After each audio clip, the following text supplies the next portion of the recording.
सर्वेभ्यो नमो नमः। आप सभी लोगों का काव्यामृतम इस आमुख पटल पर हार्दिक स्वागत एवं अभिनंदन है। मित्रों, आज हम लोग गोस्वामी तुलसीदास प्रणीत रामचरितमानस के चिंतनात्मक अध्ययन में पुनः प्रवर्तित होने जा रहे हैं। पूर्व प्रसंग में हम लोगों ने सुना था कि भगवती पार्वती जी को भगवान भोलेनाथ जी समझाते हुए कह रहे थे, यह प्रसंग मैं कहा भवानी, हरि माया मोहि मुनि ज्ञानी। हरि माया के प्रभाव से बड़े बड़े ज्ञानी भी व्यामोहित हो जाते हैं, इसलिए मैंने नारद जी जैसे महाज्ञानी के मोह का प्रसंग आपको सुनाया। सुर नर मुनि को नाही, जहि न मोह माया प्रबल। अस विचारी मन माहि, भजिय महामाया पति। भजिय महामाया पति। अर्थात सुर नर मुनि ऐसा कोई भी व्यक्ति नहीं है जिसको ये माया प्रभावित न कर पाती हो, इसलिए माया के प्रभाव से सभी प्रभावित हैं और प्रभाव से बचने के लिए भजिय महामाया पति। इस माया के बंधन से बचने के लिए उन परम पुरुष परमात्मा जगदात्मा परम पुरुष भगवान महामायापति श्री विष्णु का भजन करिए। इस प्रकार से भगवती पार्वती जी को भगवान विष्णु भोलेनाथ जी समझा रहे हैं। अपर हेतु सुनु शैल कुमारी। एक कारण तो भोलेनाथ जी ने स्पष्ट किया कि इस कारण से भगवान ने अवतार देखिए लिया। अपर हेतु सुनु शैल कुमारी, कहूँ विचित्र कथा विस्तारी। जही कारण अज अगुण अरूपा, ब्रह्म भयं कौशलपुर भूपा। ब्रह्म भयं कौशलपुर भूपा, कौशलपुर भूपा। हे गिरिराज कुमारी, अपर हेतु सुनु। अब भगवान के अवतार का दूसरा कारण सुनो। कहूँ विचित्र कथा विस्तारी।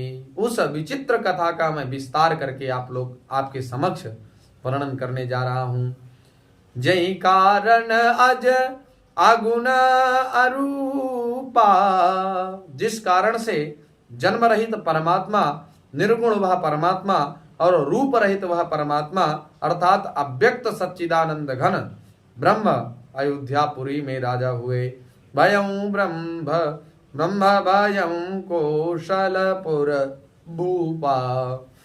जो अयोध्यापुरी के भगवान श्री रामचंद्र जी जो साक्षात सच्चिदानंद घन हैं, ऐसे परमात्मा ने अयोध्यापुरी में राज्य किया।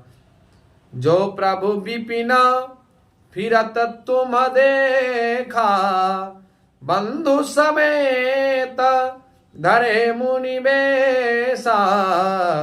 जासु चरित अवलोकी भवानी, सती शरीर रहियूं बौरानी। जिन प्रभु श्री रामचंद्र जी को तुमने भाई लक्ष्मण जी के साथ मुनियों का सा वेश धारण किए हुए देखा था, वन में फिरते हुए देखा था, और हे भवानी, जिनके चरित्र देख करके सती के शरीर में तुम ऐसी बावली हो गई थी कि अजहु न छाया मिटत तुम्हारी। तासु चरिता सुनु भ्रमरु जहारी।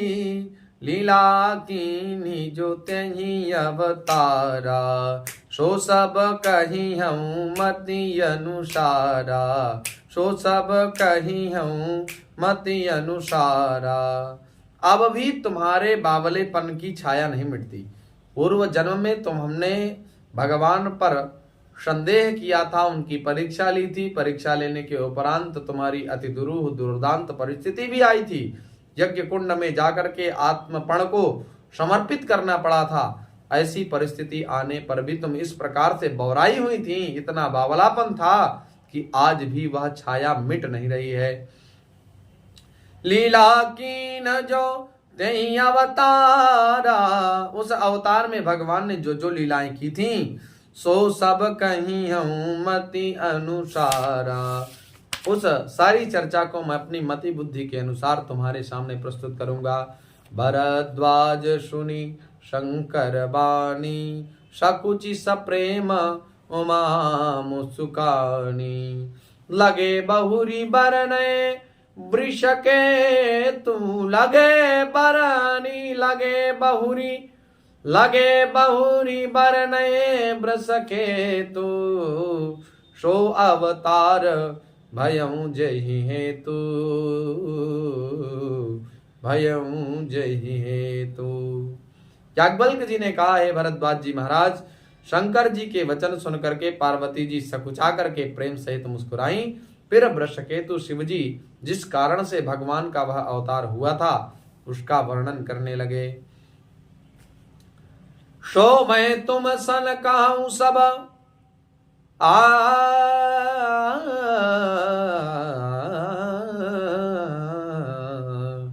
सो मैं तुम सन कहूं सब, सुनु मुनि समन लाई।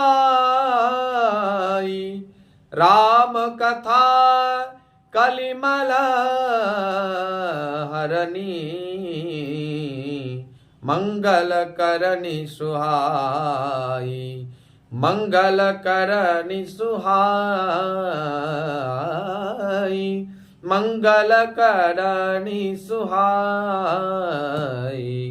राम कथा कलिमल हरनी, मंगल करनी सुहाई। हे मुनीश्वर भरद्वाज जी महाराज, सो मैं तुम सन कहूं सब, वह सारी कथा मैं तुम्हारे सामने कह रहा हूं। सुन मुनि सुमन लाई।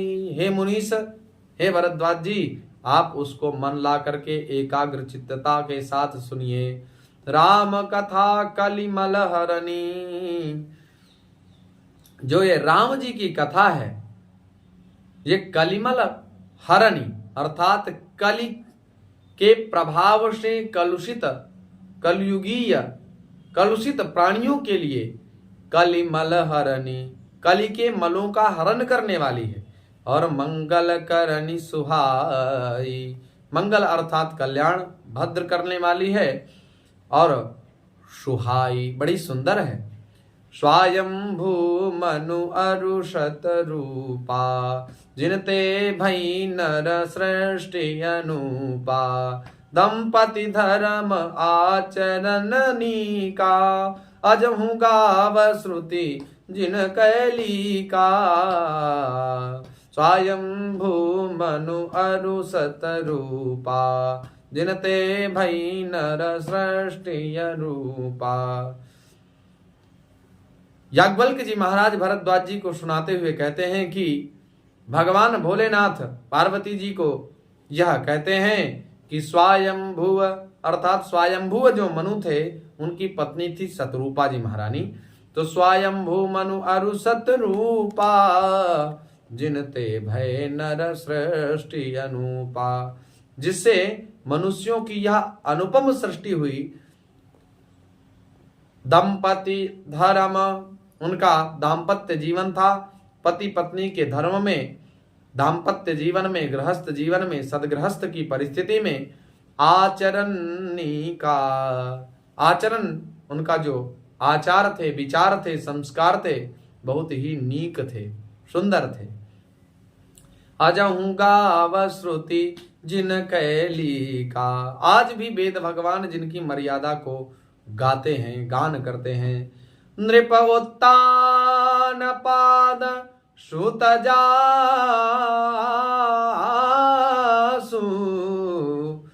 नृप उत्तान पाद सुत तासु। ध्रुव हरि भगत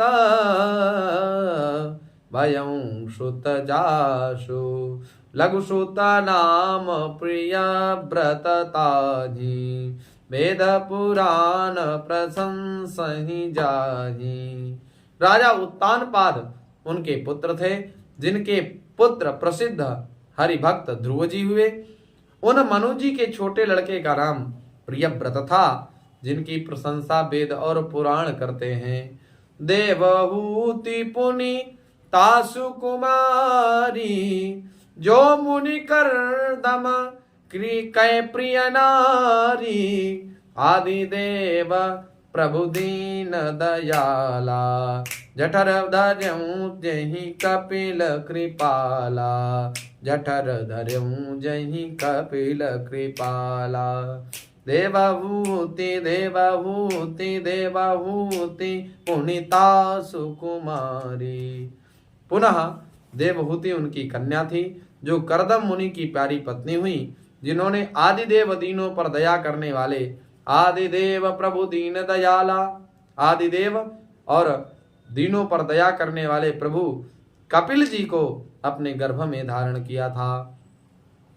सांख्य शास्त्र जिन प्रगट बखाना, तत्व विचार निपुण भगवाना। तहि मनुराज कीन बहु काला, प्रभु वायसु सब विधि प्रतिपाला। अर्थात जिन्होंने सांख्य शास्त्र का प्रवर्तन या सांख्य शास्त्र को जिन्होंने प्रकट किया, तत्व विचार निपुण भगवाना, और तत्वों का विचार करने में अत्यंत निपुण है जो। तेहि मनुराज कीन बहु काला, प्रभु आयश सब विधि प्रतिपाला। उन स्वयंभू मनु जी ने बहुत समय तक राज्य किया और सब प्रकार से भगवान की आज्ञा रूप शास्त्रों की मर्यादा का पालन भी किया। होई न विषय विराग, भावन वसत भाचौथ पनु। हृदय बहुत दुख लाग, जन्म गयऊं हरि भगति बिनु। जन्म गयऊं हरि भगत बिनु। एक बार की बात है, उनके मन में भयंकर ग्लानि होती है कि होई न विषय विराग। इन विषयों से, ये काम क्रोध मद लोभ इत्यादियों से मेरी विरक्ति नहीं हो पाई। अब भवन बसत भाचौथपन, और इस घर में रहते रहते चौथपन आ गया। अर्थात प्रथमावस्था ब्रह्मचर्यावस्था, द्वितीयावस्था गृहस्थाश्रमावस्था, और तृतीयावस्था वानप्रस्थानावस्था, और चतुर्थ जो व्यवस्था है या चतुर्थ जो क्रम है वो संन्यासाश्रमावस्था है। अर्थात संन्यास परिग्रहण कर लेना चाहिए था, लेकिन आज तक मैंने संन्यास ग्रहण नहीं किया। क्यों? भावोई न विषय विराग, विषयों से मेरा राग छूट नहीं रहा है।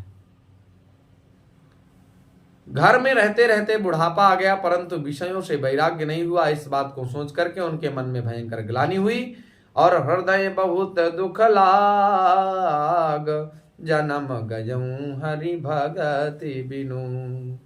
यह मानव तन जो हम लोगों को मिला है मित्रों, ये भोग विलासादि प्राप्त करने के लिए नहीं है, एसी की हवा लेने के लिए नहीं है, हमें नाना प्रकार के चाउमीन बर्गर खाने के लिए नहीं है मित्रों। यह मानव तन मिला है साधन धाम मोक्ष कर द्वारा, पाय न जहीं परलोक समारा। यह मोक्ष पदवी को प्राप्त करने का साधन है। जैसे हमें कानपुर जाना है, तो कानपुर जाने के लिए या तो ट्रेन या तो बस या स्वयं की कोई बाइक कार इत्यादि जो भी, तो जिस यान के माध्यम से, जिस विमान के माध्यम से आप कानपुर जाते हैं, वो तो आपका साधन है, लक्ष्य आपका कानपुर है। और इसी प्रकार से ये जो मानव तन है, ये मानव तन ये एक साधन है मोक्ष रूपी पदवी को प्राप्त करने। मोक्ष है क्या? तो किसी कवि ने या किन्हीं संत महापुरुषों की वाणी है ऐसी कि पतन फलाशा बंध भय मृत्यु जहां पर नाही, पाफा बाभा मारहित सो अपवर्ग काहि। जहां पर पवर्ग नहीं है, अपगता पवर्गः इति अपवर्गः, अर्थात जहां पर पवर्ग नहीं है, पा माने पतन, जहां पर पतन नहीं होता, फलासा जिस परम पदवी को प्राप्त करने के बाद किसी भी वस्तु को प्राप्त करने की इच्छा ही नहीं होती है, फलासा नहीं होती, बंधन नहीं होता। ये माया रूपी बंधन में सभी लोग व्यामोहित हैं, तो माया का बंधन शीर्ण हो जाता है, जीर्ण हो जाता है, विशिथिल हो जाता है। ऐसी परिस्थिति में, ऐसी परिस्थिति का नाम है मोक्ष। और भय, जहां पर किसी का भय ही नहीं है। सबसे बड़ा संसार में व्यक्ति को भय है किसी का, तो मरने का। और इस मृत्यु रूपी बंधन का भी जो भय है, यह भय मुक्त हो जाता है। और पतन फलासा बंध भय मृत्यु जहां पर नाही, आवागमन का चक्कर जहां पर छूट जाता है, उस पदवी का नाम है मोक्ष। तो हम चतुर्थ अवस्था आ गई और विषयों के प्रति विराग नहीं हुआ, इस विषय को लेकर के उनके मन में भयंकर ग्लानि हुई और ग्लानि करते हुए कह रहे हैं कि जन्म गयऊं हरि भगत बिनु। अगर इसी प्रकार का विचार हमारे समस्त प्राणियों के मन में आ जाए तो हमारा समाज पुनः सनातन की तरह सुशोभित होगा, ऐसी मंगल कामना है। तो ऐसे प्रकार से उनके मन में ग्लानि हुई। इस प्रसंग को आज हम लोग यहीं तक श्रवण करते हैं, आगे की चर्चा हम लोग आगे करेंगे। मित्रों, आप सभी लोगों का पुनः हार्दिक स्वागत, अभिनंदन, वंदन। वाणी को विराम। नमो नमः।